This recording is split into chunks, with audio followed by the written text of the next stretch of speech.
ఈ సముద్రపు మనుషులు, ఆటవికులు, అతి భయంకరమైన క్రూరులు లోకంతో సంబంధం పెట్టుకుంటున్నారు.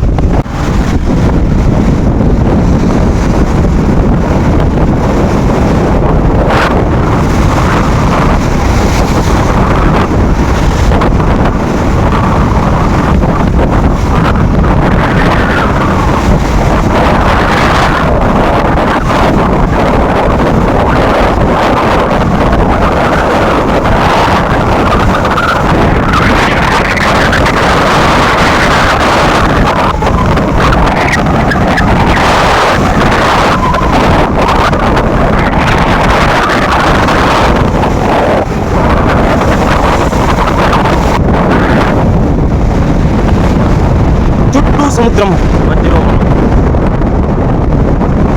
పెద్ద సముద్రం.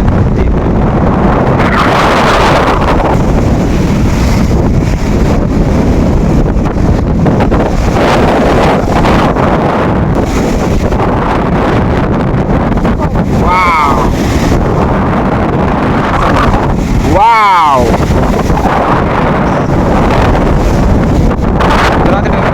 నిజంగా మర్చిపోతుంది.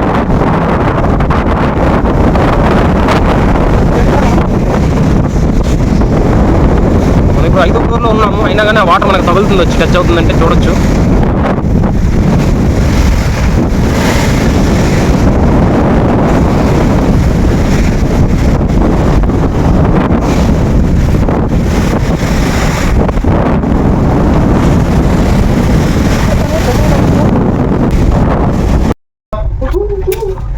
చూడొచ్చు కెరటాలు తగులుకుంటూ మనం ఉన్న గ్లాస్ని టచ్ చేసుకుంటూ వాటర్ వెళ్తుంది.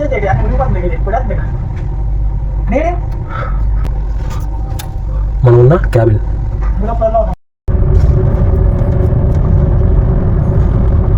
మనం కింద సముద్రం పైన.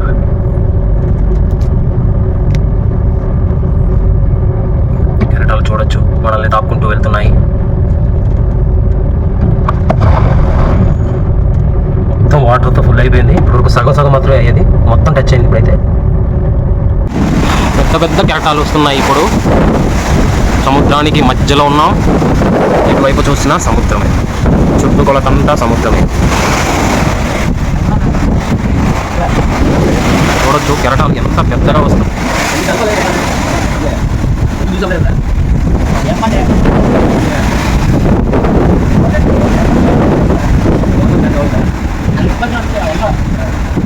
ఇంత పెద్ద షిప్పులు కూడా ఊపేస్తున్నాయి కెరటాలు అయితే. చాలా టూ మచ్గా ఊపుతుంది షిప్ అయితే.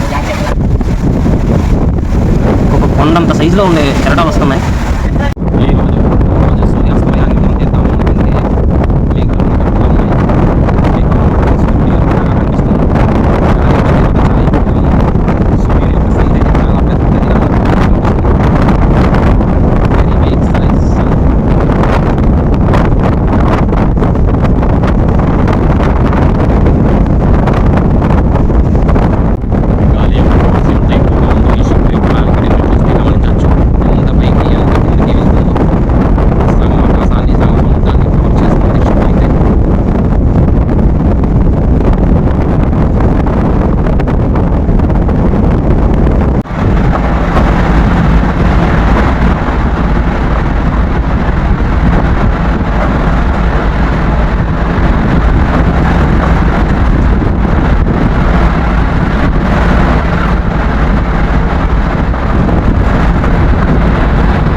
నాలుగో రోజు సముద్ర ప్రయాణంలో మనం తీరానికి దగ్గరలో మించిగా ఒక 5-6 గంటల దూరం విశాఖపట్నం తీరానికి దగ్గరలో ఉన్నాము. చూడొచ్చు కెరటాలు ఎలా ఎగిసి పడుతున్నాయో. నా మొబైల్ అంతా కూడా తడిపేస్తున్నాయి, చాలా వరకు తడిసిపోయి ఫోన్ అయితే. అంత పెద్ద పెద్ద కెరటాలు ఎగిరిపడుతున్నాయంటే సముద్రం ఉన్న అల్లకల్లాన్ని మనం గమనించవచ్చు. చూడండి పెద్ద కెరటాలు, కొండ సరిపోదు అంత పెద్ద కెరటాలు.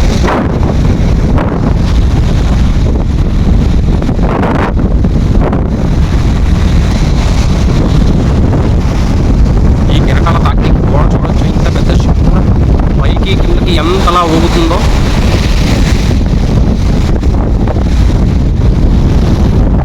అండమాన్ నుంచి వైజాగ్ వచ్చే ప్రయాణాన్ని రికార్డ్ చేస్తే ఈ GPS ద్వారా మనకి చూడొచ్చు మొత్తం ఎంత లెంత్ ప్రయాణం చేసామనేది. మ్యాప్ లో చూస్తే ఒక ఇంచు దూరంగానే ఉంది, కానీ ఈ ప్రయాణం మొత్తం చేయడానికి మాకు 4 రోజులు పట్టింది. మహాసముద్రం ఎంత పెద్దది అని తెలుసుకోవడానికి ఇది ఒక చిన్న ఉదాహరణ.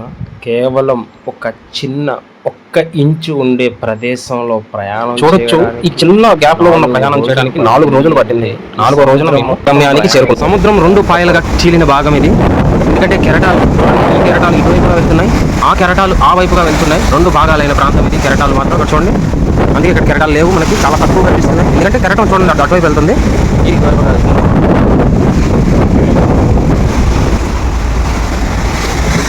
తూర్పు వైపు వెళ్తున్న కెరటాలు, పడమర వైపు వెళ్తున్న కెరటాలు.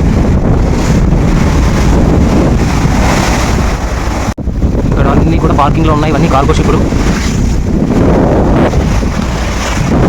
మనం వైజాగ్ చేరుకున్నాం. ఎదురుగా కనిపిస్తున్న కొండలే వైజాగ్ని. ప్రశాంతంగా ఉన్న సముద్రాన్ని మనం ఇక్కడ చూస్తున్నాం. ఎందుకు తెలియదు కానీ కెరటాలు బలంగా కనిపిస్తుంది సముద్రం అంతా కూడా. తణుకులు లేకుండా నీట్గా ఉంది సముద్రం. షిప్లన్నీ కూడా పార్కింగ్లో ఉన్నాయి.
తీరానికి వచ్చేసేటప్పుడు చిన్న షిప్పుల ద్వారా ఆ షిప్ని పోర్ట్ దగ్గరికి తీసుకొని వెళ్తారు. ఇలా మనం గమనించవచ్చు. ఇటువైపు ఒకటి, అటువైపు ఒకటి, 2 ఉంటాయి, ముందు ఒకటి వెనకొకటిగా. ఆ షిప్పులతో నెట్టుకుంటూ ఇంజిన్ అయితే ఆఫ్ చేసేస్తారు. ఇక్కడ నుంచి చిన్న షిప్పుల ద్వారా చాలా స్లోగా పోర్ట్లోకి ఎంటర్ అవుతుంది. మినిమం 2 గంటలైనా పడుతుంది పోర్ట్ లోపలికి వెళ్ళడానికి. తీరం నుంచి ఒక 5-6 కిలోమీటర్ల దూరం ఎంతసేపు పడుతుంది. ఇదంతా వైజాగ్ పోర్ట్ ఏరియా.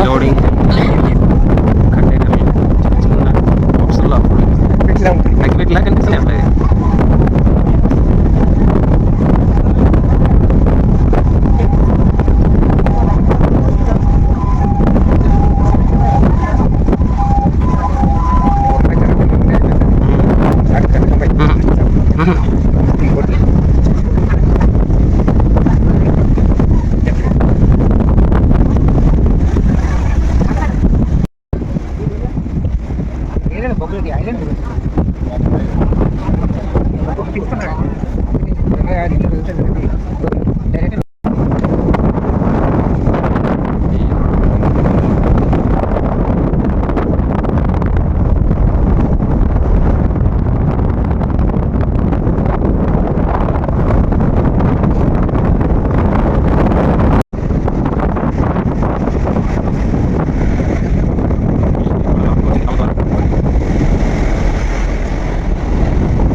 స్వరాజ్ దీప్ ఇదే మేము వచ్చిన షిప్. 4 రోజుల ప్రయాణం అనంతరం వచ్చాము. ఇక్కడికి దిగాము ఇప్పుడే.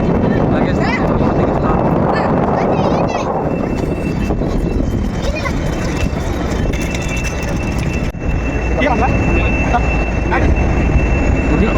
కొత్త టెర్మినల్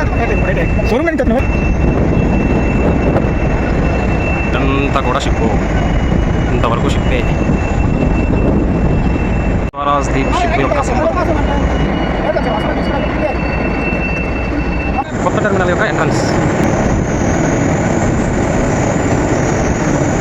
ఇది మన షిప్ ఫ్రంట్ భాగం. వెళ్ళిపోతే ఆగండి. ఇది మన వైజాగ్ ఎంట్రన్స్.